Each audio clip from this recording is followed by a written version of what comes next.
Okay, let's do this. Let's do this. TNA, everybody, Slammiversary. 20th anniversary edition of Slammiversary, if I'm not mistaken, according to TNA. But yes, we are here, TNA, Montreal, Quebec, Canada. The largest crowd they have had in about 10 years now, I believe, too. But let's get right into this thing. First off, let my co-hosts introduce themselves for this review today. Black Shaggy back and again in the building. DAR Elite, best rapper alive. Let's get it, dog. Yes, man. Straight Face 40 doing his first TNA review. Let's go. Woo. Number one. But yes, let's get right into it. Now, the question I want to ask is, how many people saw the pre-show? All I saw was the Eric Young match. All right, well, I'm gonna breeze by this real fast then, because it was about 4 pre-show matches. So all I can say was this was a fatal 4-way with Tasha Steelz, Fabi Apache, Giselle Shaw, and Zaya Brookside. Tasha Steelz ended up getting the win. She stole the win. I know she threw Shaw out the ring and ended up pinning Brookside. So Tasha won. I don't know if that leads into a title match anything, but it was basically a random fatal 4-way with some people.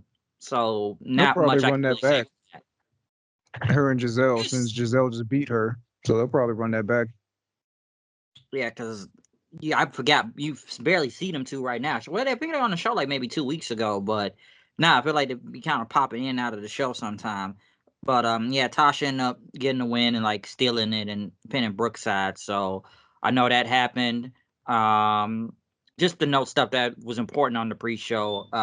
Kushida went against Rich Swann. Kushida was supposed to go against Jonathan Gresham, but Jonathan Gresham could not make the show. I believe it was due to the global outage, I believe they had mentioned. So I guess that messed with like a lot of planes and, airports and whatnot, so he couldn't make it.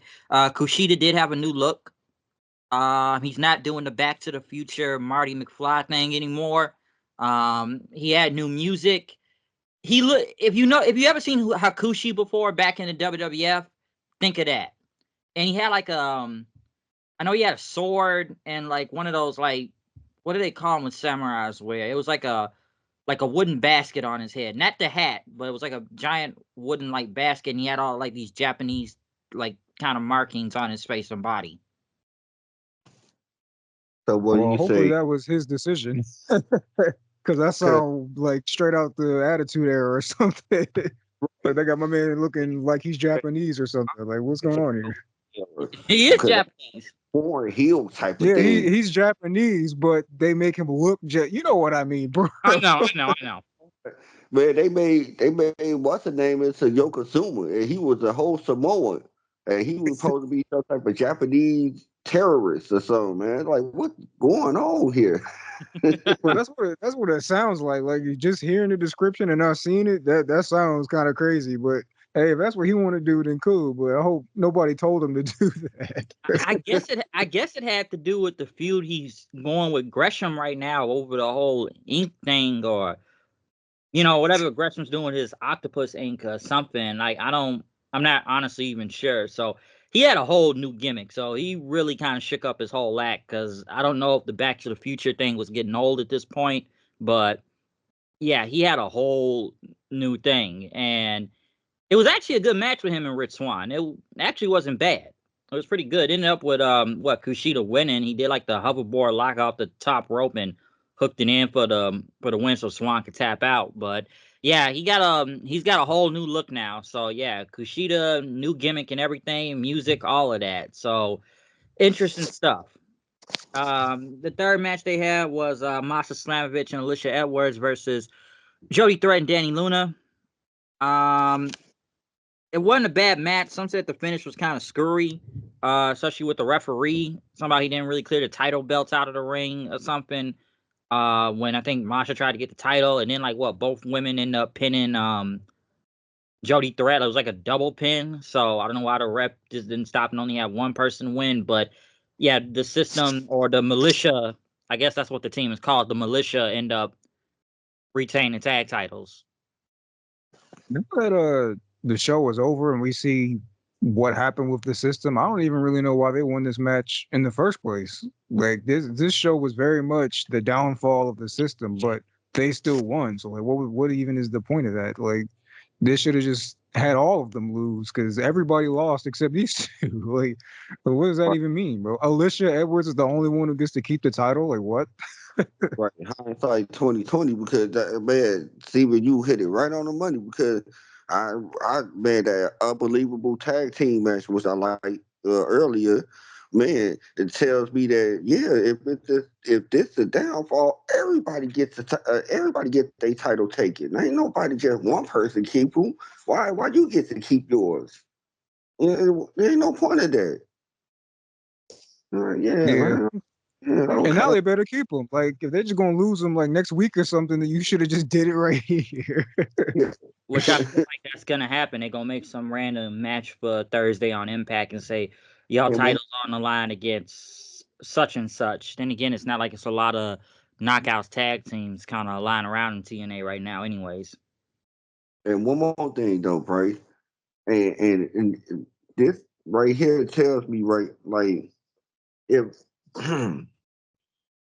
if we gonna if I'm trying to think about this because it's like I'm kind of confused with why she gets to hold her title. It's like I'm not understanding this whole system. Like it, and the system failed quickly. Did they?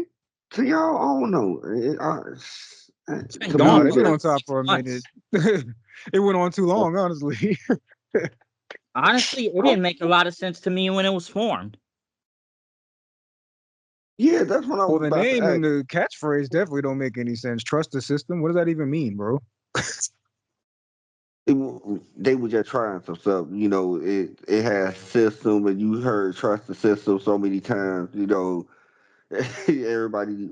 I don't know what was they whole point of that whole group. I think they Anyway, were trying to be a one of the four horsemen. but at least Four Horsemen was guys who knew each other or something. It seemed like they didn't even know each other. It seemed like, oh man, I'll pick you up. Yeah, you gonna be my guy. Hey, it's like you Moose didn't even know these niggas like that. Like, and then all of a sudden he trusted them. Oh man, yeah, I trust y'all. And the Well, thing they is did this. try to make it they did try to link it all together because Brian Myers and Moose were already teaming up, and then they try to say that Myers and Eddie already knew each other from a long time, from since like FCW or whatever he said before. Oh, they was trying to Or type of so they kind of, and then Alicia's obviously married to Eddie, so that was their way of like kind of explaining them all together. I just think the name and the catchphrase was lame, but you know, Because yeah, at least they tried to explain it, but like when it first happened, I just felt like they was just putting Moose with anybody for whatever reason. Like I said, I get the Brian Myers thing because he was tagging with him, but it's like Eddie Edwards and Alicia just randomly came in, and now they reformed the faction. So I just thought that was already strange when it was first formed because there's like no build up to it. It just happened, and it's been running for like 6-7 months now. yeah, it's going on. That's what I'm saying. Like if this show was supposed to be the downfall of the system, then all the systems should have lost. So I still don't understand why they and didn't on the pre-show. at least, and then if they were gonna have the fall of the system on Slammiversary, I think all their matches should have been showcased it on the main show instead of on a pre-show. But I understand if you were gonna have her retain the title those titles, we were better off put it on a pre-show. But if they were gonna lose to, I would most definitely have put that on the main show because they were gonna be, as we was all talking about the fall of the system. Yeah, you could have swapped this with the Matt and Dango match because Yeah, for they real. like come on now. I There's a title understand. match. I understand why they did it though, Steven. You want to throw out the most, recognizable face out there that TNA really got right now. That TNA got right now is Matt Hardy first. Like, all right, throw you out there first. You the most recognizable face out there. you've been wrestling for years. Everybody know you. You go get a little pop, whatever, and we're gonna start off the show like that. I kind of figure out why they did it, but I'm with you. They could have swapped it out too. Yeah, because I didn't really think they were gonna retain, given what happened later on in the night. So I'm like, yeah, they'd only like say Alicia and Masha are the only ones to retain titles and all that. So you think all of them will lose? And honestly, I kind of wish they would have lost because they need to move Masha back to being a singles competitor. Oh yeah, have her finally be the one to beat Jordan, bro. Because honestly, she could have beat her the first time, but we had to do the Mickey James thing, which I still don't get me started. But yeah, they could have just had Jordan beat her the first time, but since they didn't do it this time, bro. Yeah, so Yeah. hope they move on to that. Santino came out there. He had a big reaction. He basically, spoke and basically the language Montreal, Quebec. He talked about how he lived over for 25 years and talked about this is the biggest crowd TNA has had in about 10 years now. I believe it was over 4,000 people. And it was a big crowd out there because it was cool to see that. We don't really see a lot of big crowds in TNA. Hell, it was kind of nice to see a longer ramp headed to the ring, too. So I know the big thing that anybody addressed throughout the whole night is that I wish they just lit up the crowd more. You had a full house. The building was sold out. It's like show everybody off. Like they tried to do it with camera shots throughout the night, but I don't know if that was the building or TNA or production themselves, but they could have lit it up because it just looked too dark. Like if we got a sold out show, show the whole people out there. It's a full house. Like show them. Yeah, that's why I was gonna laugh. You said, yeah, we could see that it was sold out. I was like, yeah, but we didn't see it because they they had the lights off for some reason. I don't know, but Too yeah, dark. completely agree, man. I don't know if it's an aesthetic choice. They just that's what they do, so that's what they do. But yeah, man, you want to show off that you got a full house. Like we can hear him, but we can't see him. Yeah, like show off the people. Like, come on, y'all say it's y'all biggest crowd y'all had in like 10 years now. Because I don't remember the last time I seen that big of a show with TNA in recent times. Like, and I mean with over thousands of people. So it was cool to see that, but I just wish it was lit up a little bit more. But Eric Young had brought not well Eric Young, but yeah, Santino brought out Eric Young. He was getting ready for a match, and it ended up being against Alex Hammerstone. We haven't seen Alex Hammerstone since Rebellion, and he got injured. So this was a return match. I don't got much to say about this. It ended up with Eric Young hitting a roll up on Hammerstone, which was very confusing to me. That I'm like, wait a minute, y'all brought Hammerstone back to lose, which it'll play into later in the night. So given this was a roll up pin, this is obviously leading into a feud, and it's not like I said, it's gonna be something. But I just thought it was strange at first that and I'm like, wait a minute, y'all brought Hammerstone back to lose? And then they had Eric Young basically, cut a promo saying, being one of the hometown people in a way, Canada and all that, it's good to be home and just welcoming everybody to Slammiversary. And that this is TNA Wrestling. Yeah, this is where I tuned in. Like when I got back to my room, I saw Santino out there. I had it muted, but then when Eric Young came out, I was like, all right. So yeah, so I saw it, a little 5 minute match, whatever, whatever. So yeah, like you said, nothing really to say. Yeah, not much. So yeah, like I said, it's gonna lead into something. So like I said, it's gonna be a few because at first, like I said, I just thought it was kind of confusing. Hammerstone lost, and I'm like, well, he just got back. Why is he losing? But it's leading into something. So we'll see what goes on from there. Now we get into the main show. They did have someone come out and sing the national anthem for Canada. It ended up being Matt Hardy versus JDC, Johnny Dango Curtis, to kick off the show. Like I said, kind of like what Kyle was just saying a few minutes ago. Like I said, it was good. It was a nice opener. Matt Hardy basically getting his revenge on Johnny Curtis after, they took out Jeff Hardy and taking out his wife. So Matt Hardy was getting his payback. I forget Johnny Curtis is kind of in the system now too, so that's another loss for the system. But yeah, Matt ended up hitting a twist of fate off the middle rope for the win, and then he hit the two more twist of fates, and like I said, he got payback for his brother. Which once again I think is just kind of crazy. And I said this yesterday. I'm like, this dude Jeff Hardy literally just came back, gets into a tag title match, and is already in an injury angle, and now taking off the show. Which I may can understand that given they're in a different country right now. Jeff may not be able to travel like that due to legal reasons, obviously. So that may be the case. So that's why they kind of had that injury angle on Yeah. Thursday. Hey man, Bryce, you hit it right on the money. I ain't think about that. Good on you, boy. I ain't think about that at all. Why he couldn't go to Canada? Yeah, that's probably it. Because I thought it was weird. I mean, you and me were talking about this weeks ago that they brought Jeff in and they weren't using him.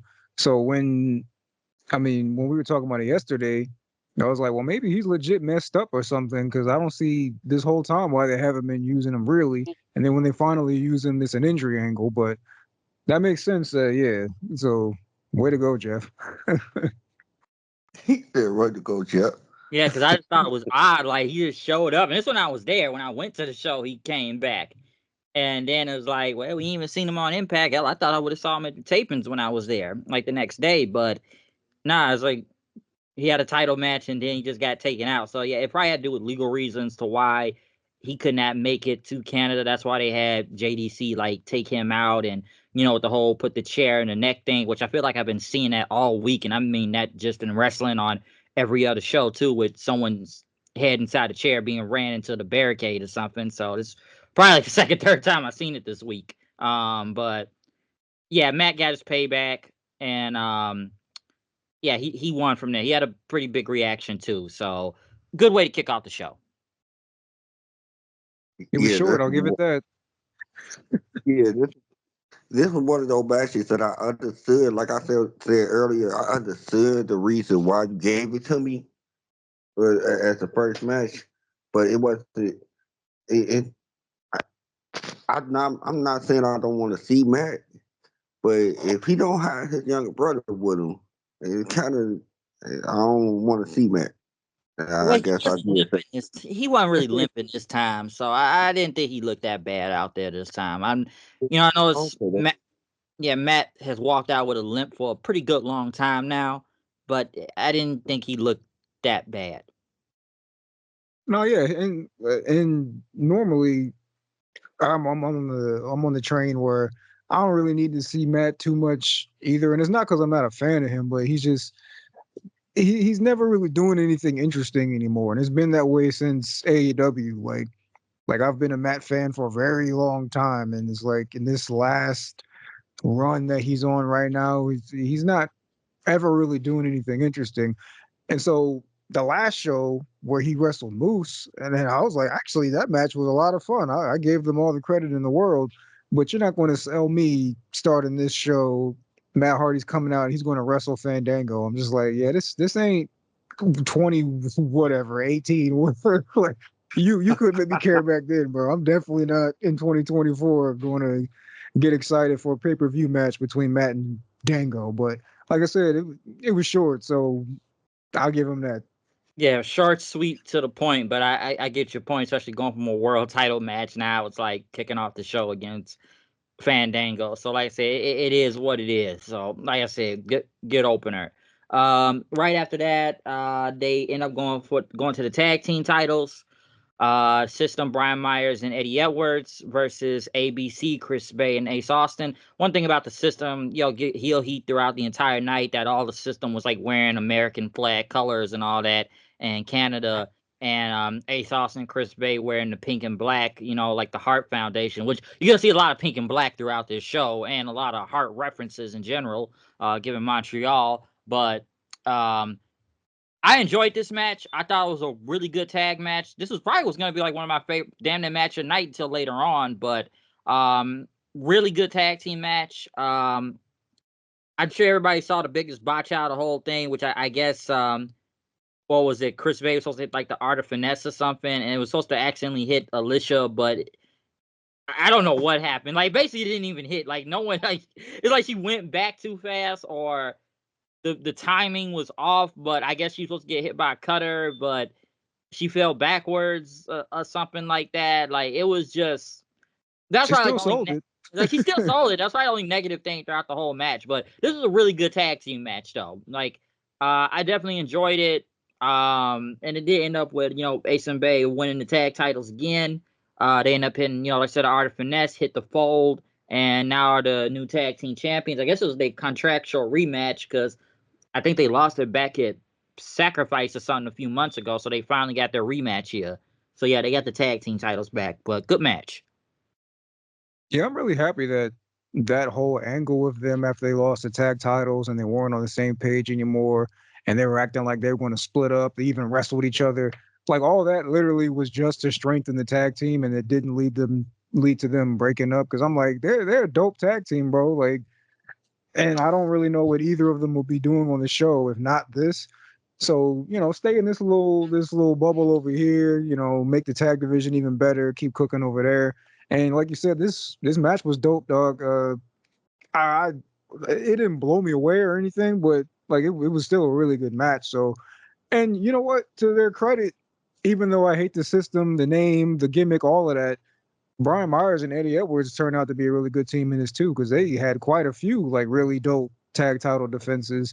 So I wasn't even mad. Like if they did before it became clear what they were doing, I wouldn't have been mad if they retained. If it would have led to a rematch or whatever. But yeah, I really enjoyed this match, man. This just keep it going. I don't know what happens with the system from here, but ABC, we up. One thing though, they had new music, but I couldn't even hear it, bro, because I hated their old music once they stopped using the Bullet Club theme. But they had like their music so low, and I'm turning my TV all the way up, blasting my speakers, like, bro, I'm trying to hear this music that apparently Chris Bay made or whatever. And then the system come out and their music is dumb loud, and I'm like, all right, so it's not my TV, it's whoever put the track in there. But boost your levels, bro. Like, let me hear the music.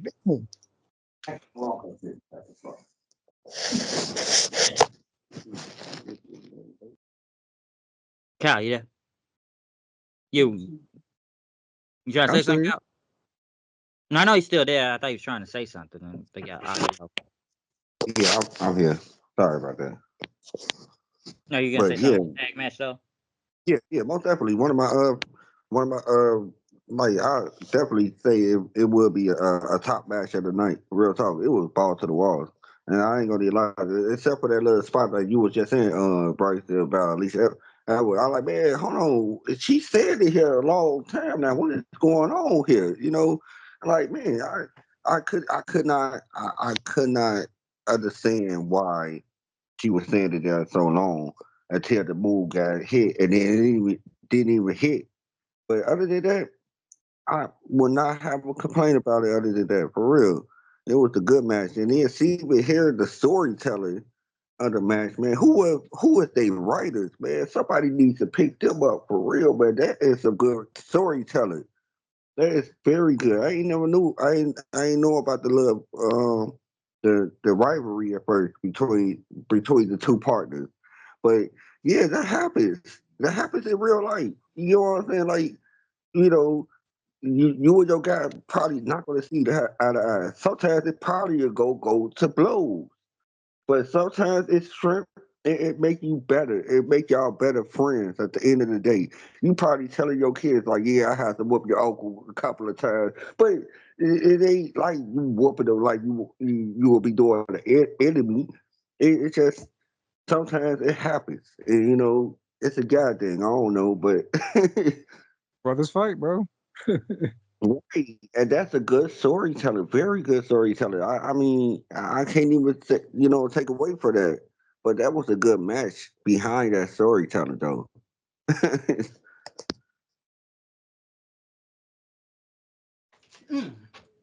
But yeah, definitely agreed though. One other thing I will say, and I think this is an issue I heard was throughout the show too. Um, what Steven said about the music not being loud. I heard there's a lot of production problems throughout this entire show, especially when it comes to the audio levels. Like the crowd was heard fine, but I know there's a lot of issues with music or sometimes commentary being too loud also. Well, that's something they need to work on, man. Because we've come on here quite a few times talking about their A pay-per-views lot. having issues with, audio or the feed going out or whatever. Like yeah. So the fact that they're getting this big of exposure, you need to have this together, man. Because if all these people are tuning in for the first time to your show, and that kind of stuff has happened, and that's a very quick turnoff.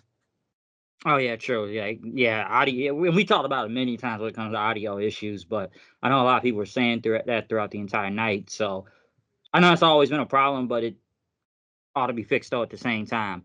Right after that, and this was the most random match of the night for me, and I'm sure everybody here. Mike Santana versus Jake something. I heard this guy may have something though.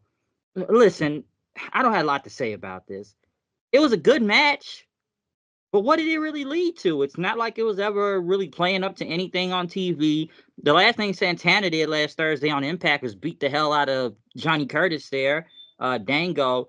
And I didn't know what Jake Sutton was doing, honestly. So it's not like it was a lot of no story to it. It was a good match, but I thought it went a little bit kind of long. Went like about 12 minutes, but and Mike Santana won. But what was the point of even having this match? It was just a good match, but it just felt random. So it's not a lot to say about it, but at least to put some momentum on Santana since they making him a big deal right now in TNA. So that's all I really got to say about it.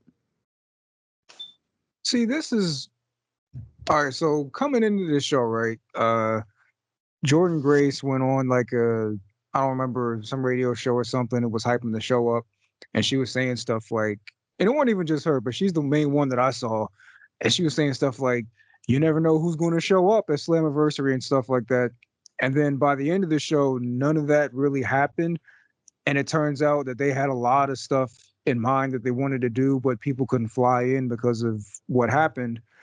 So I'm thinking that this slot was for something else because you're right. This wasn't even announced ahead of time. They just on the pre-show said, "Hey, this is happening." And you're like, "Oh, okay, why?" So I feel like they had to pivot, and these guys were just in the area or whatever. I mean, they show up to support or just in case, whatever the case may be. I feel like they had something else that they were going to do. Maybe it was going to be like an open challenge, Jake something, or Mike Santana was going to come out, do an open challenge, and somebody from NXT showed up or something. Whatever it was going to be, I don't think this slot was going to be this match because you're absolutely right in saying it was completely random out of nowhere. And I mean, yeah, you're absolutely right too, saying it was a good match. I mean, both of these dudes are hoopers. So it was dope, but at the same time, like there's nothing to really sink your teeth into because they just threw this match on the card with really nothing to it. But I'm feeling like they had something else in mind. So maybe that's what happened. I mean, I don't know that for sure, but when you hear the language being used, people saying stuff like, "Oh, you never know who's going to show up," and it made me think like, all right, so this is probably the match they were talking about where something was supposed to happen but couldn't because of all the crashes or whatever. So, but yeah, it was cool.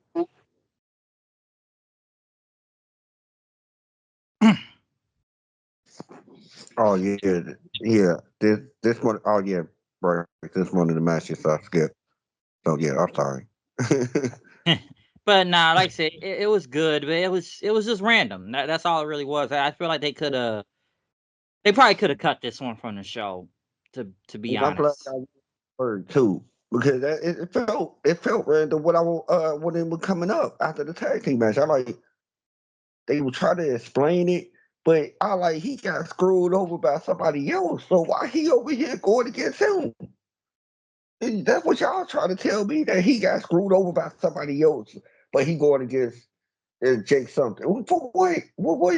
Like that didn't make no sense to me, like at all. Like from a person who was kind of in and out, I could still follow storylines, and that's one of the storylines that did I couldn't follow. I'm like, okay, well, so why he ain't going after those guys? Yeah, that's what It I'm was saying. like, That's why I feel like they had something else in mind because they really tried to put something together out of the blue. So I feel like maybe Jake something was going to come out and be like, yeah, well, blah, open challenge. Who wants to challenge me? Just like how Mike Santana debuted against Macklin. And then, like, I don't know, Obafemi comes out or something. I don't know.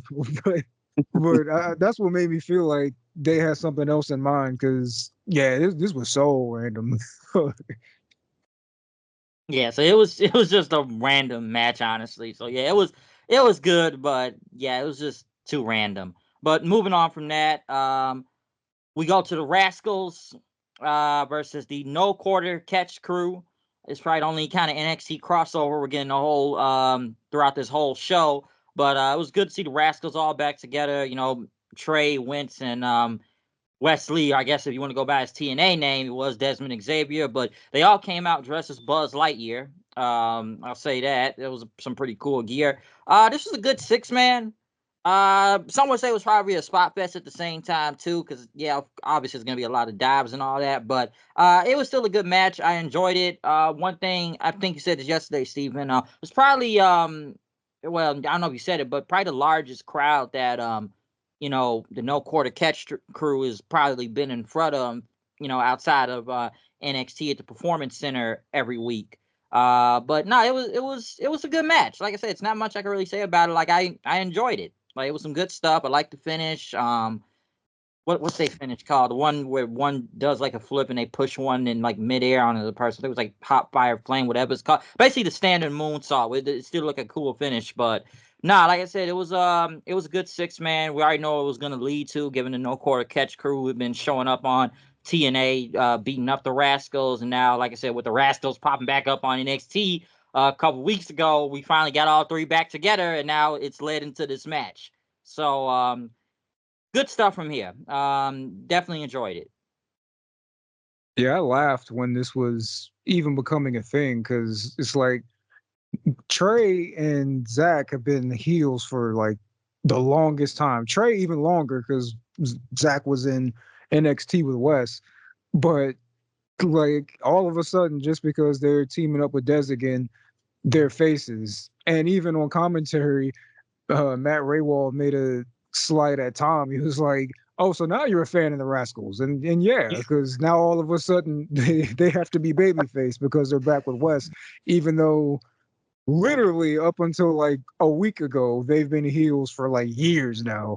But outside of that, I wanted to give a special shout out, and I said this to you yesterday, Bryce, to Tavion Heights, man, because we haven't really seen him do anything yet, really, on NXT. Like he had that one match in the breakout tournament, then he got banished back to level up. Then all of a sudden he came up in this little angle with the no quarter catch crew when they were apparently outside of kayfabe and in kayfabe replacing Damon Kemp. And this is the first time he got to really have like a show out performance. And I thought my man was cooking out there. Them lines he was hitting, I was like, dang, bro. He was trying to level dudes, bro. He No, was that good. was cool. He did this one bit where he like caught, I think, Wes in midair into a power slam position, put him in the corner and all that. I'm like, yeah, for this being like his first real show out performance, I thought my man was going crazy out there.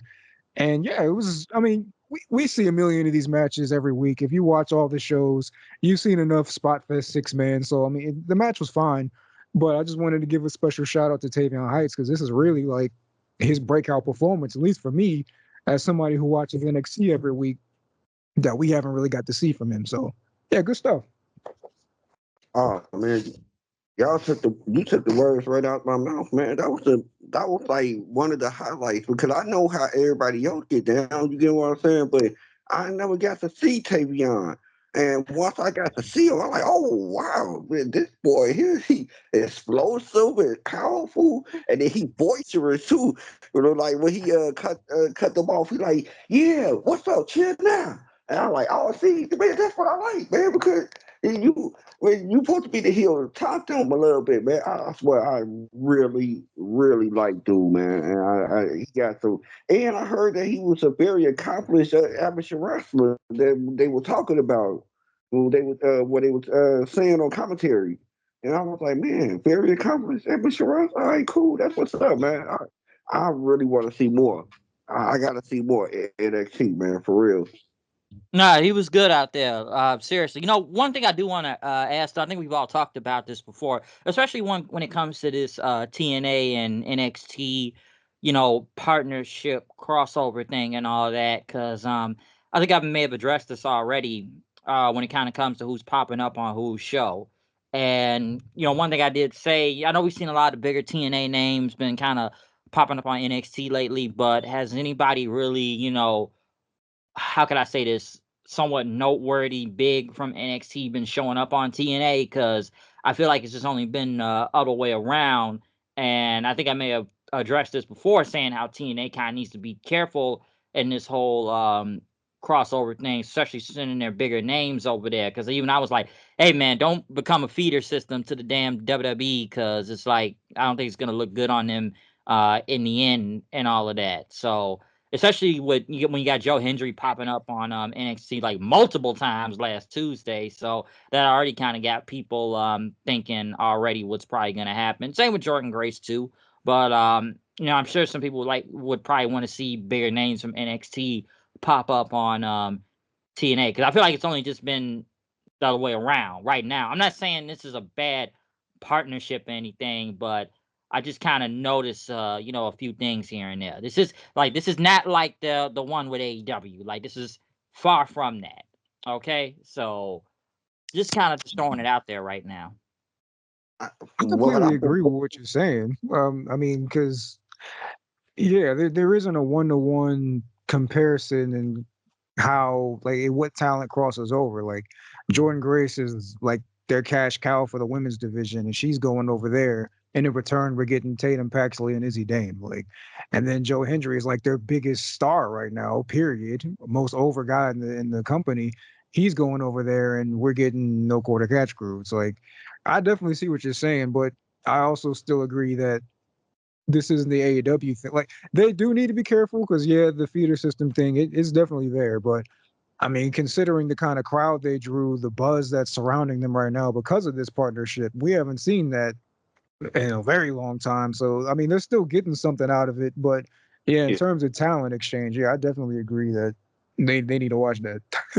Yeah, because I'm not like, trying to see and I don't think this is gonna happen, but I ain't trying to see WWE just fucking buy out TNA and all that. Like, that's what I'm trying not to see out of this. So Who it's knows? just when it comes to these type of partnerships, especially whoever WWE is working with, this is what shit has been a thing for years. We can go all the way back to when, even with ECW and all that, when they were kind of paying them and stuff, when talent going over there, somewhat kind of trading forth back. It's like, you don't want to lose all your bigger stars, you know, to the other company. So that's why I was kind of like, I would say they just need to kind of tread a little and be careful with that. Cause, hey, like I said, we seen bigger stars showing up on TNA, but has it really been the other way around for right now? So, like I said, I'm not saying this is a bad partnership, anything. And we've already heard a couple talent. Like I've heard Moose say in an interview, he likes this partnership better than the one with AEW, which I completely agree with him. Yeah, we but saw them completely destroy the UK independent scene. So yeah, there's definitely a history. So I feel you. So, I, yeah, so like that's something WWE's done for years. So yeah, I just had to throw that one out there.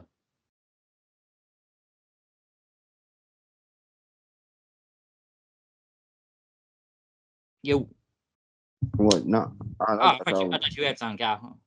Oh no, thought y'all was gonna continue, but nah. But y'all know the old saying, man. Y'all know the old saying. Buddy talk bullshit and walks a 1,000 miles. And here's the thing: eh, we can say we don't want them to become a feeder system, or we don't want them to lose their biggest stars to WWE. But if it's a couple of more zeros after that comma, you think they're not going to take it? Hey, money, like Well, you said, TNA money. has been they've been notorious for doing things for money that they probably shouldn't. So yeah, I see. No, I'm talking about the talent. I ain't talking about TNA. The company. I'm talking about the talent. If they talent is Uh, spending a couple more zeros after that comma, they gonna be like, yeah, well, I like it down here. I like it in TNA, but you know they're gonna end up leaving, and I think that's what's gonna really hurt. What always gonna hurt TNA is some of their talent is might want to leave for bigger money, and if they can't match the money by WWE 90, we ain't even mentioning AEW, but if they can't match the money with WWE or AEW, it's going to happen, and you know, That's true. Yeah, well, yeah, that's what we say with AEW. We see how AEW be throwing money at everybody. well, before I would have said that they probably wouldn't because they were loyal to TNA, but a lot of them were actually really loyal to Scott, and the way they got rid of him, I feel like now a lot of people are more susceptible to wanting to leave, or at the very least entertain offers. Because yeah, before, like Jordan, Moose, uh Chris Bay, they could have been left because their contracts came up, but they kept re-signing because they believed in what they were doing. But then after the Scott thing happened, now all those people who were kind of looking like, ah, I thought this place was home and this or that, but now that y'all did my boy like that, now I feel like, yeah, I could get up out of here now. Because the Motor City Machine Guns, they left. Which Yeah, see, that's what I'm saying. Like, yeah, man, you yeah, never so know. apparently they may be going to WWE to what I keep hearing, but well, like we'll see what comes from that. But then again, like I said, the whole Scott D'Amore thing, it still makes no sense. It's like he's still getting paid by Anthem, but it's like we fired him, but we still paying him to sit at home. We don't want him going nowhere else. It's a Which very WWE thing to do. is like you can't do nothing here, but we still gonna pay you.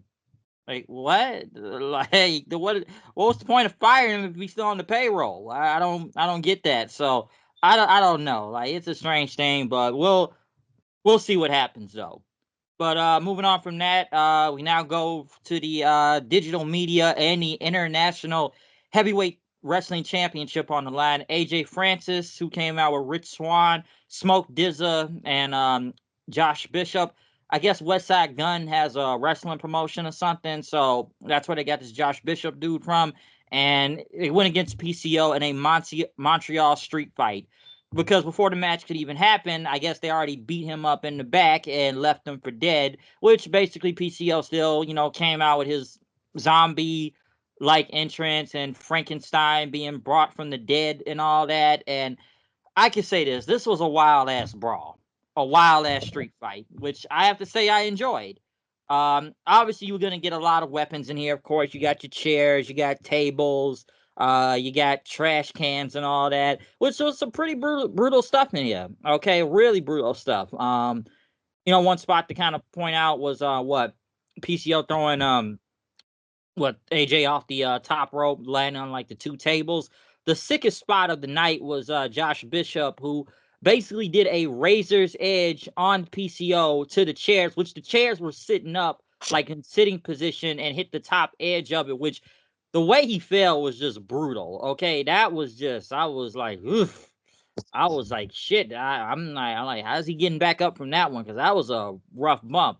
And then right after Sammy Callahan comes out with a baseball bat, then and he's about to hit Bishop with it, but Rich Swann gets back involved and takes out Callahan. He's about to take him out with the baseball bat, but Rhino comes out, gets a big pop, hits the gore on Swan, and fans chanting for PCO. PCO and Francis get back up into the ring. Then AJ hits a PCO salt, and still a kick out, still a kick out.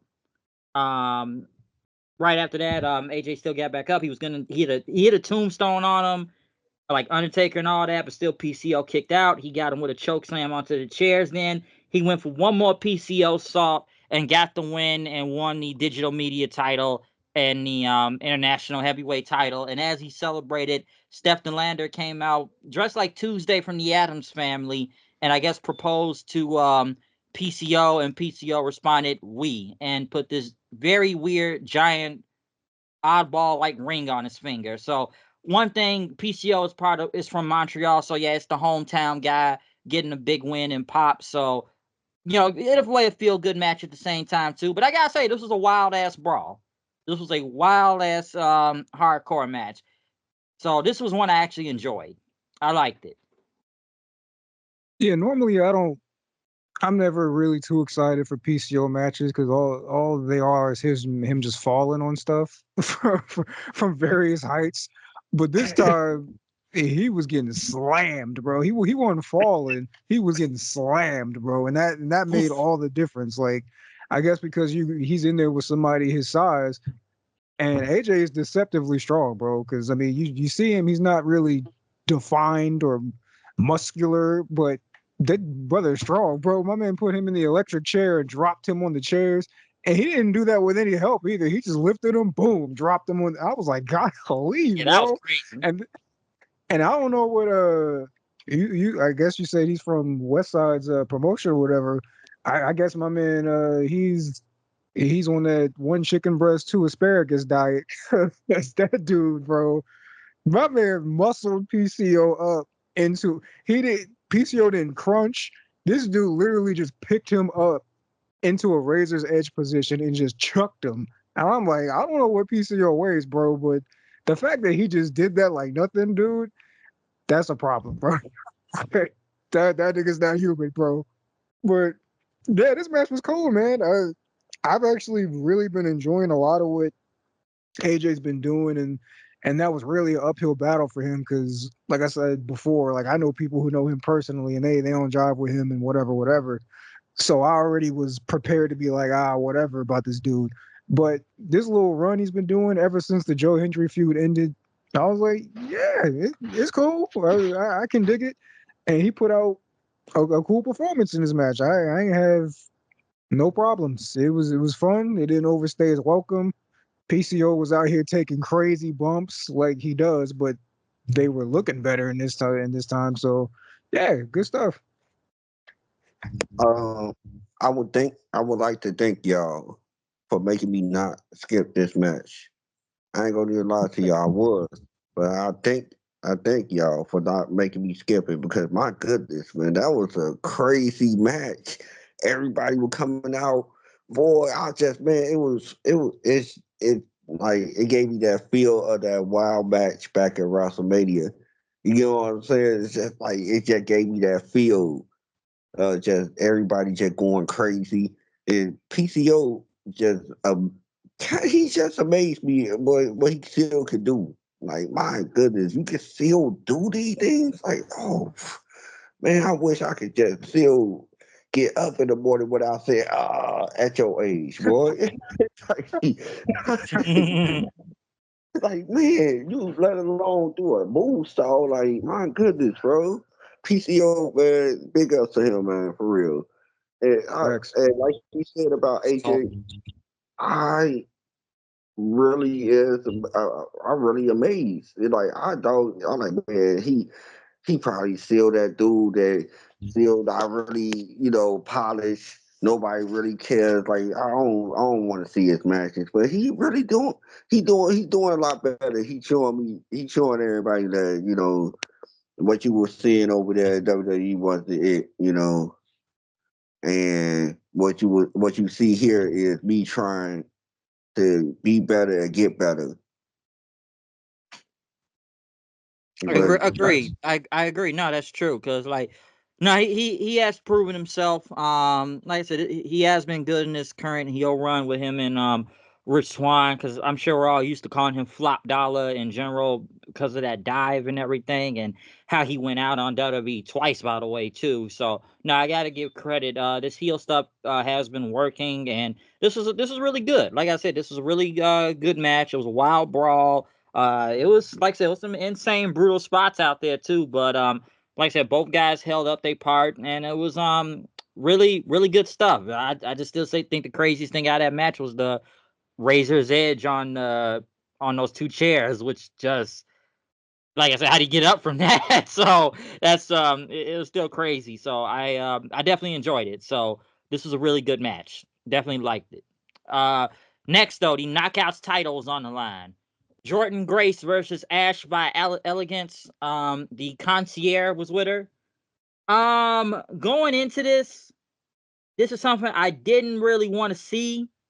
Because I felt like, and Steven's been predicting this for the longest time, knowing this match was going to happen and possibly a title change. That's what it looks like they were going to go towards, which I felt like was going to happen at a few points in time in this match. One thing to point out, I know they had Rosemary sitting in the crowd and end up chasing away the concierge, pulling out a knife. So I don't know. I think something happened on Impact to why she's chasing him and was gonna stab him. I don't know, but yeah, she ended up chasing him to the back. But this match between Ash and Jordan Grace was really good. I definitely enjoyed it. Freaking Ash by Elegance out there hitting what sliced breads and Canadian destroyers out there, which I gotta say, which looked pretty impressive. but one thing to point out is like if you have a match with Jordan Grace, it's always gonna be good. Even if you have a lot of bad matches, at least if you work with Jordan Grace, it'll be a good match. So this was solid.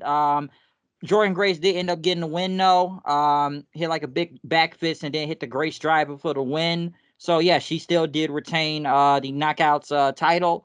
But this was like I said, it was a good match, and I kind of thought Jordan Grace was gonna lose, but no, she ended up retaining the title, and she won clean too. The question is now, who's the next opponent to put against her? Because I know this has been addressed before about her running through almost everybody on the roster that we got to keep calling from people from NXT to face her now. So it does make me wonder who is going to be next to face her, because they have been building this Ash by Elegance thing for a good several months now, leading to this match at Slammiversary. So that is one thing to think about. Yeah, I don't come on here inherently wanting to hate on people or whatever. So I just need to be shown something to make me a fan of yours. And ever since literally day one, they brought Dana Brooke in this company and she debuted this Ash by Elegance thing, hyping her up as this huge signing, and it ended up being her. They set her up to fail in my eyes because she had no prior legitimacy in the eyes of a lot of people. So when they hyped her up and put her on that pedestal, it already was making them look crazy for doing that. And then week by week by week, with this gimmick, and she's having these matches, and they're not really blowing the world up or setting the roof on fire or anything. Like they're just these so ho hum matches. Then I was like, wait a minute, they turned Giselle face, and now they've been doing this Ash by Elegance build up towards the championship. It made me feel like a while ago that, yeah, they're about to put the title on her, aren't they? And they turned Giselle face to have her be her first challenger or whatever. So I was sitting here like, oh man, please don't do this. I was watching this match with a little more attention than I would normally in Ash by Elegance match, because I was like, please don't do this. And I did say by the end I was happy to be wrong that Jordan retained. But the thing is, if Ash was putting on matches like this all the time leading up to this, I probably wouldn't have even have felt that way. Like the thing is I always say I'm not a hard person to please, bro. Just go out there and be dope. Like it's not, and her having these little 6 minute heat matches on weekly Impact Television is just like, this ain't doing it for me, dude. But if she came out every week and was going crazy like this match was, then I wouldn't even have minded. I would have been like, all right, she'll be a nice little heel champion until we build up whoever's next. But we just never got that with her until this match. And like you said, Bryce, like it's no accident that everybody has their best match with Jordan Grace. I mean, Jordan Grace is in my top three female wrestlers in the world right now. It's her, Bianca, and Athena for me. But yeah, man, this match delivered on all accounts. And I gave AJ his flowers. I'm gonna give Ash hers. Like it's not just that Jordan carried her. Like she really was out here doing her thing. So yeah, great stuff. I've thoroughly enjoyed this match, and I'm happy to be wrong in the sense that I thought this was going to be bad. I wish you on that one, Steven. I definitely wish you on that one. I'm happy to be wrong because I really thought this was gonna be bad. Real talk. I really thought this was gonna be bad. I had my fingers on the skip, like man, skip this man. Should I? Nah, I watch. Actually, I was watching it as we were talking about the PCO match. You know, so I was actually watching it, and I was like, man, she actually doing good. This is this is totally opposite of what I was actually thinking about Dana Brooke and TNA. I was like, is she coming over here to just get another payday or something, or is she over here to get better? Because that's what people do. When you get discarded from a company and you want to feel like you want to get better and you actually want the world to see that, you go to TNA and the world can see that you get better and got better, and then everybody else probably want you back. She probably gonna have a longer tenure down there in TNA though than Naomi did because I don't I don't think one or two matches is gonna change anybody's mind. She gonna have to have a run. But this was a good showing, and Jordan Grace, man, that girl there, there ain't too much you can say about her. She is a beast, a dog, a straight dog, and I really love her. But there was a good match though. Definitely agreed. Yeah, I will say I do wonder what her next opponent is going to be. That is the next question, though. Who do they put against Jordan Grace next? There is nobody she hasn't already beaten, so you either got to bring in somebody new or you got to run something back. That's why I said Masha before. But outside of that, like, it's got to be somebody she's already beaten because unless you're going to bring somebody in from NXT, this is going to keep being the problem. Yeah, because that's why I said that a while ago. Even when she first went to NXT, it's like, well, she done ran through everybody here. It's kind of like, is it to the point now we got to start using people from NXT to go against? Because yeah, she's already faced like 3 NXT people. I knew they weren't going to give it an NXT Women's title, but still though, it's like, yeah, who else do we have other than just throwing NXT? So yeah, they probably could run it back with Masha or excuse me, because I don't know really who else they could put against Jordan Grace right now, who she hasn't ran through yet. So it does make me wonder who her next opponent is going to be now. So um, definitely gonna have to see what happens there. But like I said, she still ended up retaining against Ash by Elegance because I was like, well, she ain't beat Ash by Elegance yet, so that's kind of like the only person you got right now. And yeah, she beat her. So yeah, I don't know who they throw against her next. So yeah, maybe like I said, maybe they run it back with somebody or someone from NXT will show up. I'm not sure who, but somebody. They got a lot of people. Well, I mean, they did this face thing with Giselle. Maybe they finally have her win the title. I mean, I don't know, but we've seen that so many times now. Does she finally just have the formula after being in the mountains with Gail Kim that now she's going to, she's found the recipe to beat Jordan Grace? Like, I don't know, but there has to be a reason they did that. Otherwise, I don't even know why. Because I thought it was because she was going to challenge Ash by Elegance, but Ash lost. So I don't know. Maybe that's the answer. Yes, so possibly, but we'll see what happens there. Next though, we go to the X Division title on the line. Mustafa Ali versus Speedball Mike Bailey. Speedball, once again, showing the hometown crowd right here. Big Pop coming out. His wife was by ringside, Beta Scott. Mustafa Ali coming out, with the pink and black, like so Heart Foundation colors, and his security team with Champagne Singh, the Secret Service agents, and like upgraded Secret Service agents too. So I have to say, some would say this is probably the match of the night here.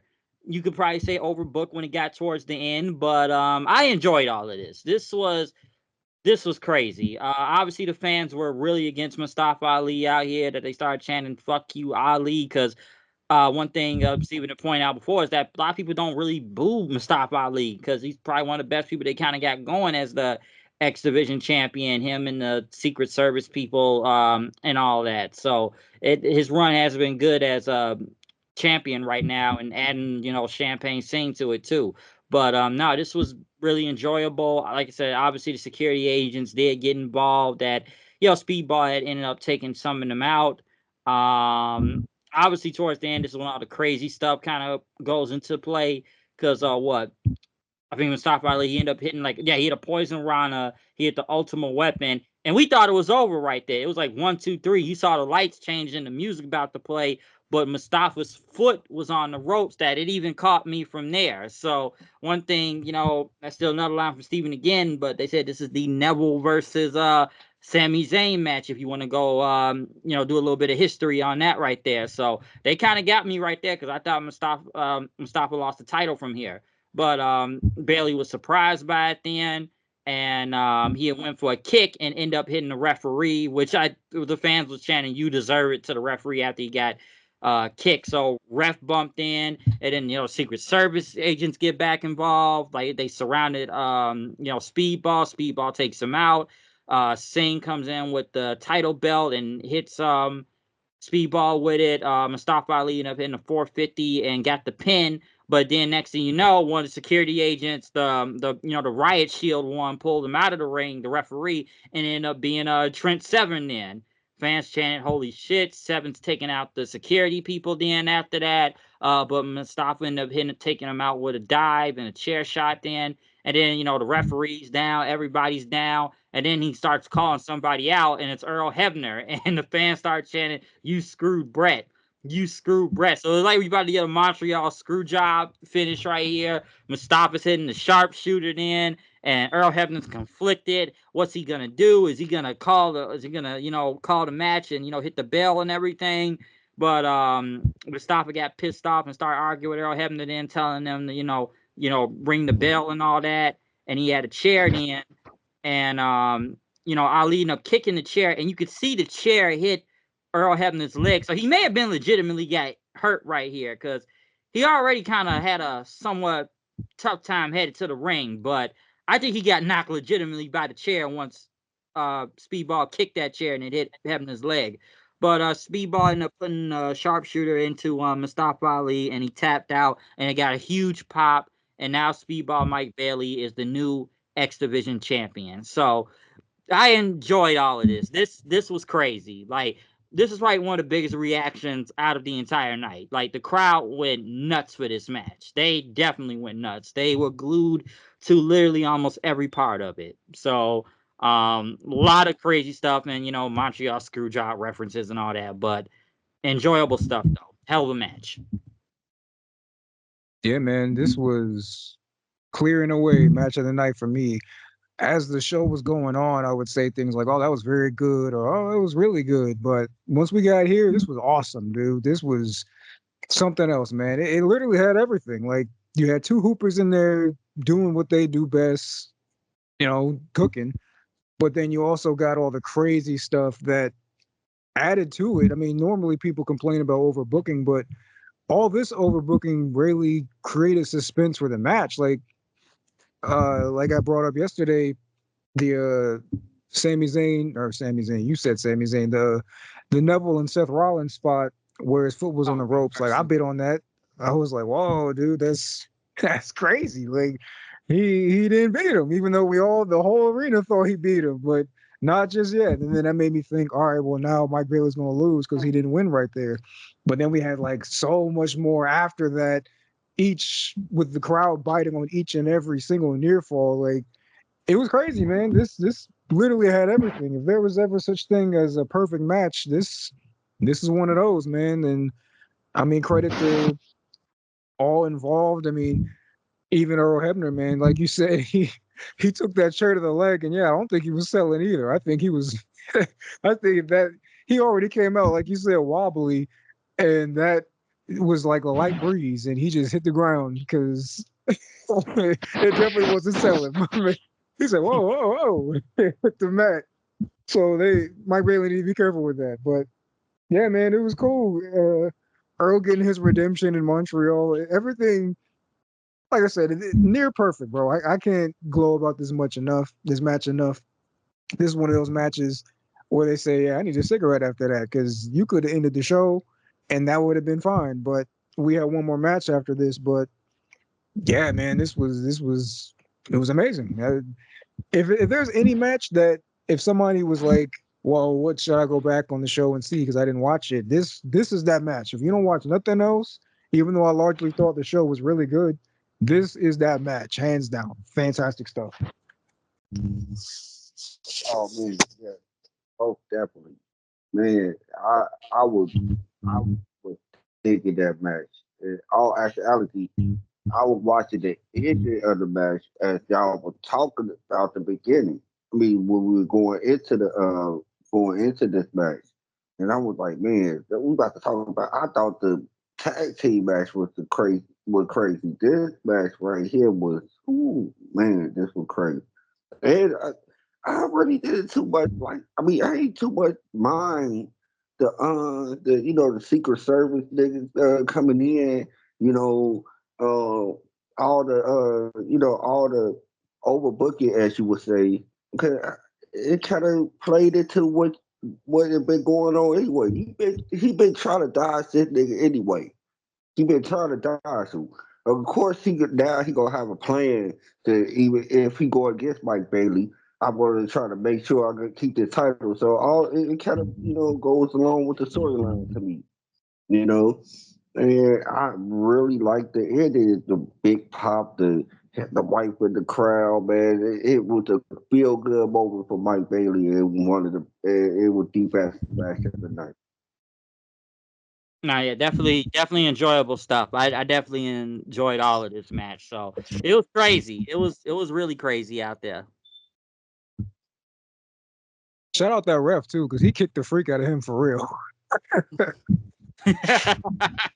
Yeah, he took that kick pretty hard. So yeah, that was a crazy kick there. So yeah, it was some crazy stuff in that match that because I didn't know where it was gonna keep going. I'm like, oh man, what's really about to happen here? And like I said, you got Hebner and everything, and like I said, it started. Like I said, really finished out strong, and the crowd went nuts when Speedball got the win. One thing that I could say about this, given I guess the timing of this show too, because I didn't think this show was going this long, because I thought it was going to end off at the top of the hour at about 10 over here, but it went on longer than I thought. That a lot of people thought the main event was gonna be really short, but that wasn't going to be the case. Because moving on now from the X Division title, I know they had Santino celebrating in the back and everything, which, I know we said this earlier, but just to kind of point out there, I know Hammerstone and kind of said he wanted a rematch for Eric Young, so now it's probably going to be, well, he says it's going to be a tag match now, so I guess it's Hammerstone and Ash by Elegance going against Eric Young and Jordan Grace this Thursday. So, like I said, that feud's going to continue. But now moving into the main event, though, Moose, Joe Hendry, Josh Alexander, Nick Nemeth, Frankie Kazarian, and Steve Macklin in a six-way elimination match for the TNA World Heavyweight Championship. Joe Hendry coming out there first, obviously getting the big pop and everything with everyone singing his theme song and doing the hand wave and all that stuff. Like I said, everybody's making an entrance. Moose is trying to look like Cowboy America out there for some reason, but like I said, all the system was already wearing American colors anyways. Excuse me. Like I said, it's six-way elimination match. This was good. It like I said, because man, how long did this match? I think it went like about 30 minutes if I'm not mistaken. But like I said, the biggest things to point out of this six man, I did like the beginning when everybody started jumping Moose, and then Frank Kazarian tried to get involved. And he was like, jump him, like beat his ass. And then they all looked at Frank Kazarian and then they started beating him up. Then. So I thought that was pretty crazy. The first elimination in this match was Steve Macklin, because Macklin hit his KIA move onto I think he was about to hit on Kazarian, but Moose hit him with the spear for the win. And then the fans started chanting, nah, nah, nah, nah, hey, hey, hey, goodbye. And Macklin just puts the middle finger up to everybody then. I thought that was pretty funny. I know they all end up fighting on the stage then, which you could see a table right there waiting. So somebody was going to go through it. Nemeth ended up super kicking Kazarian onto the table, which, once again, that lighting, you barely could see the table because it was so dark. But like I said, that's a lighting issue to why they had everything so dark throughout the entire night. But yeah, he ended up going through the table. And then the biggest surprise out of this match was Joe Hendry. He ended up eliminating Moose. I was surprised Moose was the second person eliminated out of this match. So, given right there was going to be a new TNA World Heavyweight Champion going to be crowned here. So, yeah, Moose was taken out then. And then, like I said, everybody was surprised Joe Hendry pinned him.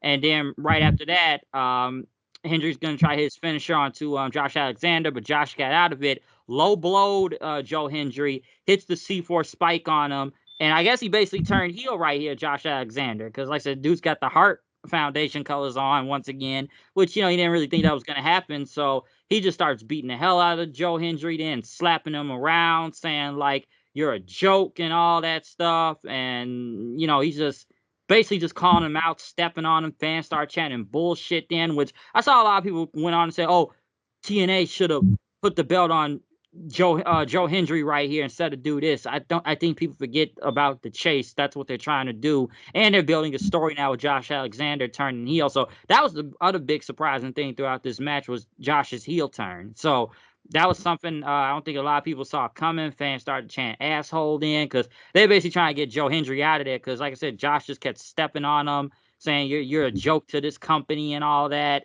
And then it was just him and Nemeth then, which I almost thought Josh was gonna win this whole thing in general, but Nick Nemeth ended up taking him out next, dodging his finisher, hit the super kick on him, and then Kazarian finally came back to the ring, hit the Fade to Black, which I almost thought Kazarian was gonna get the win, but it didn't happen. He tried to go for the chicken wing, but Nemeth got out of it.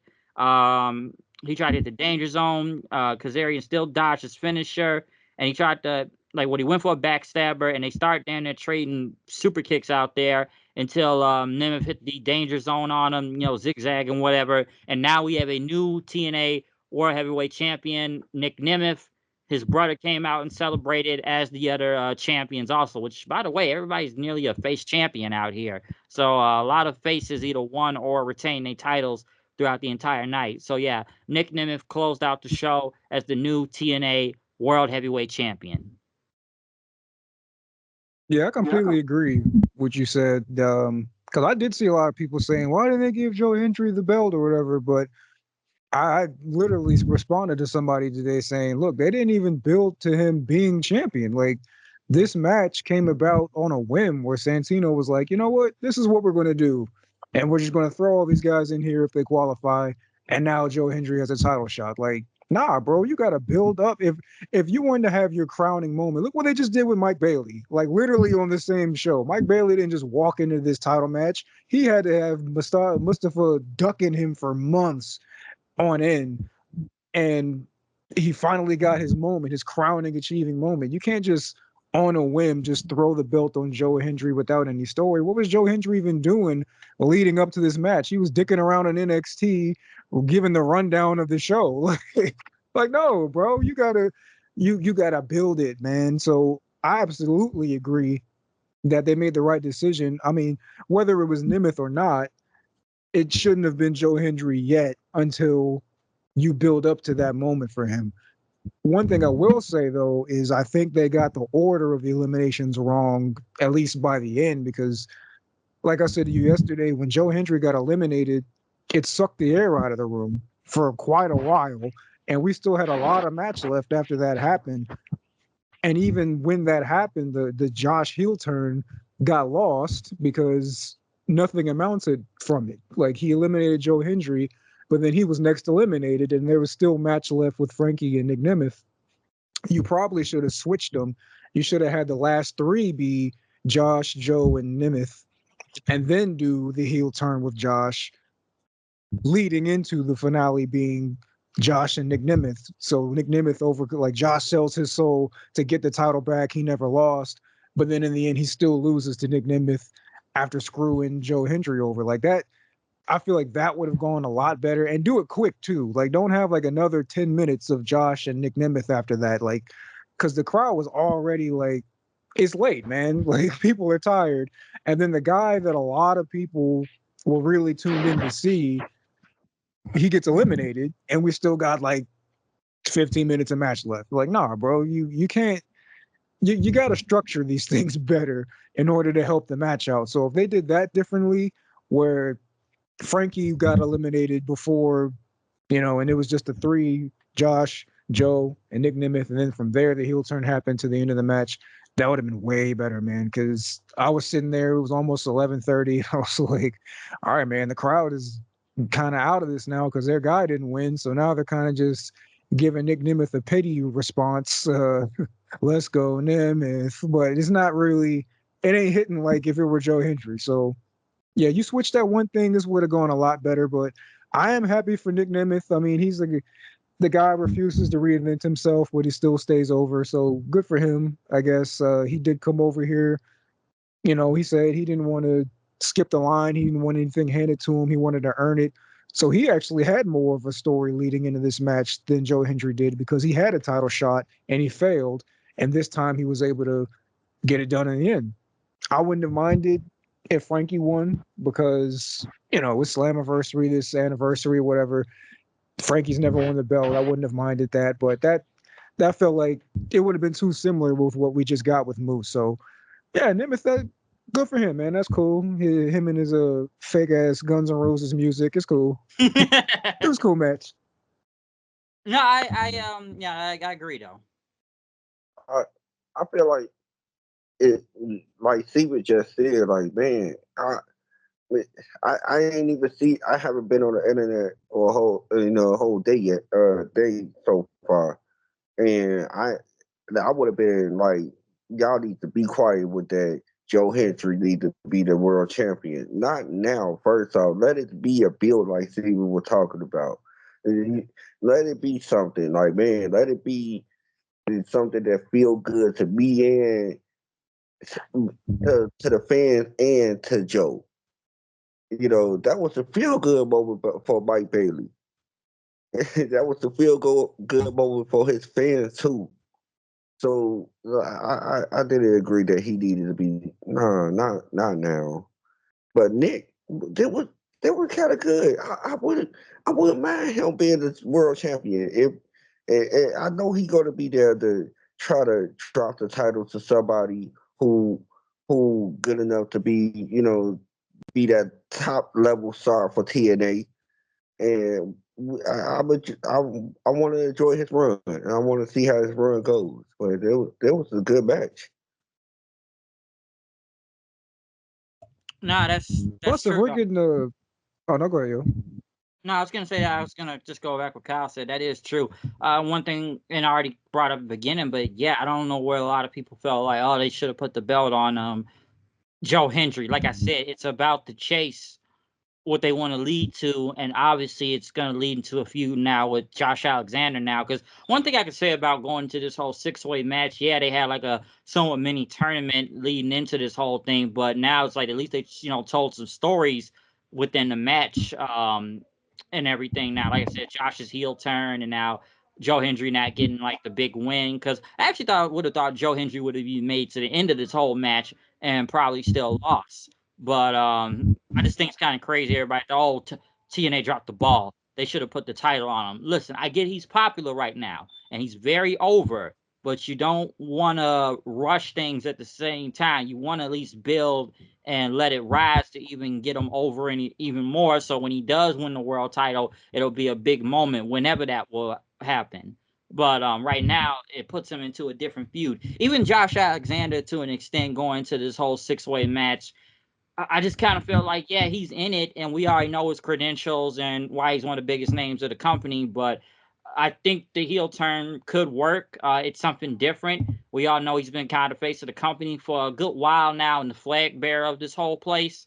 But now it kind of feels like, well, hey, I'm the guy supposed to be the number one guy around here. Why does everybody like you now instead of me? Type of thing. So yeah, it's out of nowhere, but I can kind of understand where they're going for with this too. And yeah, I probably wouldn't mind if Kazarian won. Yeah, I guess kind of going Slammiversary to TNA original too, because I thought he would have won. Nemeth, I never really even saw Nemeth winning this match because I know everybody's gonna say now like, oh look at that, they put the title on another former WWE guy and everything. Now I would have been more mad if they did it like immediately as soon as he got to this company. At least it'd been about a good 6-7 months, so I'm not really mad at him winning the title right here. So it's a lot to go from and stories that at least can build up now after this match. Moose, I'm assuming he will get a rematch out of all this, but I gotta say, what did y'all think about Moose's title run in general throughout this 6-7 month period? Well, I've been very vocal about hating it. Like every time we come on here talking about TNA, I say it ain't it, bro. And maybe it's because he's been hampered with this system stuff, but he just never felt like his first run was so much better, bro. The show never felt like it was centered around him at all when he was in the second run as world champion. Like I never once felt like this is the guy over here, even though he's world champion. In his first run, ironically, he didn't really have any credible challengers, but the show still felt like it was centered around him. And you were just waiting for whenever Josh came around and he was going to challenge him. And, that big moment was coming. We never got anything like that in this run. Matt Hardy showed up, Nick Nemeth showed up, the rematch with Shelley, whatever. But like at no point did I feel like, all right, this is the story we've been building to. And even now, this match was really just designed to screw Moose over. Like even in storyline with Santino, like, you know what? I had a great idea. Let's do this. And like, but yeah, even this didn't really have a culmination. Like, yeah, he got pinned second, but I mean, he's in there with 5 dudes. Like, it, even if, because you got to do a rematch now, right? That obviously this is where this has to go because he's in there with 5 dudes. I got pinned second, but come on now, like this is hardly fair. So you can do just like Kyle said, you can run a lot of things with Nemeth right now as world champion, while in the background you build up Joe Hendry. And just like you said, Bryce, coming out of this with the heel Josh versus Joe Hendry, that's great stuff, man. Like I don't understand why people are complaining about having more good stuff. If Joe Hendry won the belt, all right, then what? You know? Whereas it happening this way, now we know what we can do coming out of it. We can build him with this Josh feud, which ought to be fire because Josh is amazing. And at the same time, we can cook over here with Nemeth as world champion because I mean he's a much better wrestler than Joe Hendry. That's just it is what it is. So I don't see any issue with what came out of this, especially with where we can go. So as far as Moose goes, though, I mean, you get your rematch. Then I don't know what it is for you, bro. Because yeah, I don't know, man. The system is dead, bro. The system crashed. It's over. I want to say, I want to piggyback on a couple of things you were saying, especially with the Joe Hendry. Look, so what the fans want TNA to do? They want to put storylines on hold for a gimmick that's over now. And no disrespect to Joe, and he got this gimmick over, but a singing gimmick, not a singing gimmick, but with fans singing your song, it's only going to take you so far. We seen it. Everybody's seen it before. I'm not no, like I said, no disrespect, but I'd rather not hitch my wagon to a gimmick that probably not gonna be as over in the winter than it was in the summer. Y'all feel what I'm saying? Like, Absolutely. Yeah, of course. yeah, we all seen it before. Fandangoing, it's either only gimmick that I've really seen when it was like a interaction, and you was like, man, you might as well take that guy to the moon. Is Daniel Bryan. His fan interaction with the yes, yes, yes, is because he got over because he was way more than that yes, yes, yes gimmick. He was way more than that. Yeah, so with Joe, I haven't seen if are you way more than I believe in Joe Hendry. Are you way more than that? Are you a dog in that ring? Can I get A1 matches from you? Can I get A1 promos from you? And storylines, angles, can I get that from you? I don't know yet. So I'm running up hitch my wagon to that. Yeah, we literally just got this in WWE when everybody wanted LA Knight to win the Royal Rumble or whatever. It's like, so you would have rather this story with Roman end with LA Knight and not Cody after what we just built for a year. You LA Knight should win the Royal Rumble just because all of a sudden y'all said, hey, this yeah thing is pretty cool, right? Like, no, bro. Stick to the plan. Stick to the plan. I, if Joe Hendry is going to be over by November, it's going to show by November that we still got something in him.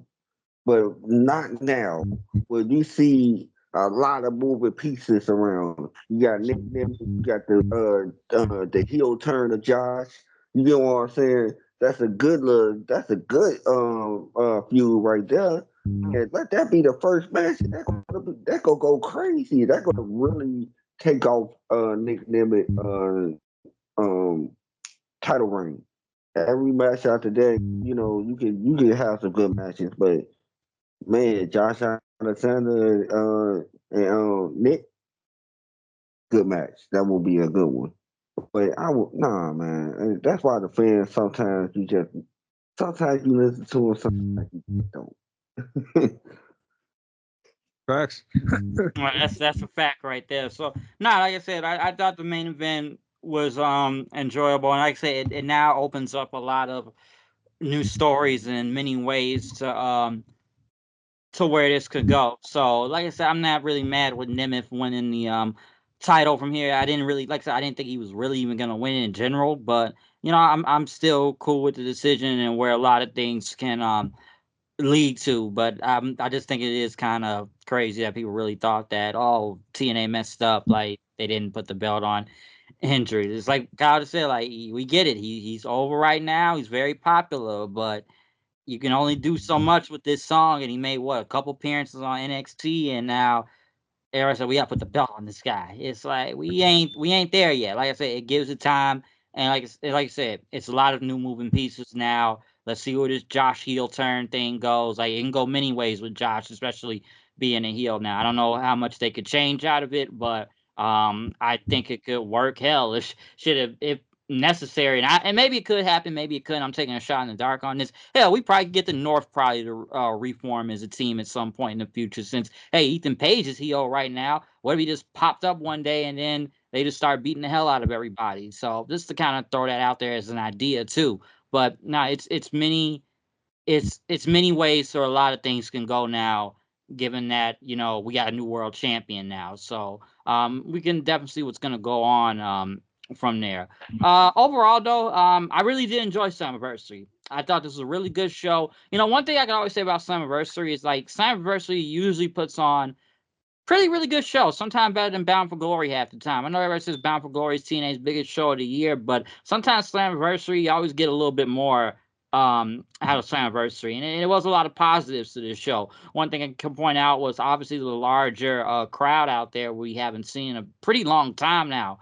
In regards to TNA, so it was great to see a big crowd. I wish it was, the lighting was better and we could see the people and not be so dark, but still it was a sold out building. But no, I did enjoy the main event. I did enjoy the X Division title match. Was probably my match of the night. I like PCO and AJ Francis out there. Like I said, it's not a lot of negative I can say about this. I would have taken out the Mike Santana and Jake something match. That could have been X'd out of the card. The tag title match was good. So yeah, it was I thought it was some good stuff on here. And like I said, I know it was mostly a lot of faces that really won, because only really heel team, really kind of heel champions you got is the Knockouts tag titles. But we've already kind of discussed to see wherever that's gonna go next. But no, it does open up a lot of new moving pieces in regards to a lot of titles in the divisions right now. But I thought it was a really good show, though. I really did enjoy Slammiversary, hot crowd, Montreal. So really good stuff. Yeah, my only real complaint is that it went too long. And even if, like I said before, if they had something else in mind where that Jake something Mike Santana match was that they couldn't deliver on because of travel issues or whatever. And I don't even know that, but just the verbiage and the language that was used leading up to this show made me feel like certain things were supposed to happen that they had planned, but because of everything that's been going on, they couldn't execute. If that were still in there, this show still would have gone long. So that wouldn't even if because I could just say, well, if you take that out, then the show will be shorter. But I don't think they would have taken that out. I think they would have just substituted it with something else. So that's really my only complaint. I mean, I guess I could have complained that I was expecting something else because of what they were saying leading up to it, but I still walked away having a lot of fun with it, even with that expectation not really being delivered on. So, I mean, I can't even really complain about that, especially since, in mitigated circumstances, you got to do what you got to do. So yeah, this is like an A- show for me. There wasn't anything I didn't like on the show. Just a little restructuring of the main event would have helped it a lot in terms of the reception, but results, stories, match quality, I yeah, no real complaints for real. Yeah, no, man, and no complaints at all over here. That's quality, man. I really would dig it most of these matches, man, for real. And always that it always hit me every time I watch TNA. I always think like, man, I swear, man, I wish they had the billionaire. You know, I just wish they did. Like they have so much talent. It's just ridiculous, man. And I wish people would just see them in a different light. And you talk to some of these wrestling fans who only probably watching WWE or AEW or so, they probably turn their nose to somebody like TNA. You be like, you don't know how talented they are, and this show shows it right here. Even the people that you thought that you wasn't gonna do anything, you thinking now you come out of Slammiversary thinking like, man, I want to see more matches, X, Y, and Z. And it's like you get Man, I don't know, man. I just love TNA for real. I really do. I really like the promotion. I really like most of their shows, and it's anniversary was no different. Thanks. No, agree. No, I definitely agree. Good, definitely a good point there. So, like I said, overall good show, but I do agree with it did go longer than I expected. I know a lot of matches got time out there, but sometimes you don't want to put too much time on a lot of matches, or it can drag. Cause this show did go longer than I expected it to go long. I didn't think it was gonna go off at about like 10:30 over here yesterday. I was like, man, and I don't think they should have 4 pre-show matches because that's low key some AEW type of booking, doing like 4, 5 different pre-show matches and whatnot.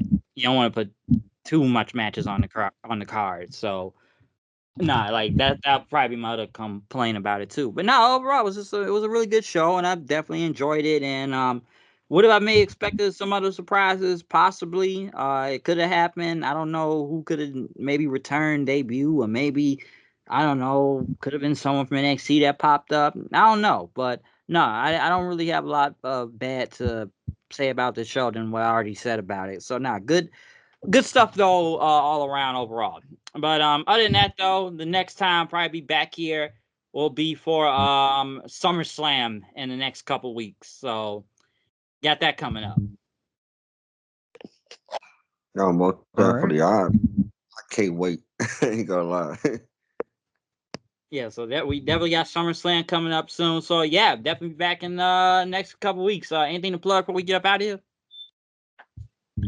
Not just yet. I'm starting to cook up something. I thought I was going to just be retired, but I got enough uh messages that I was like, all right, yeah, I guess I get back in the booth. So I'm cooking up something. We're just not there yet.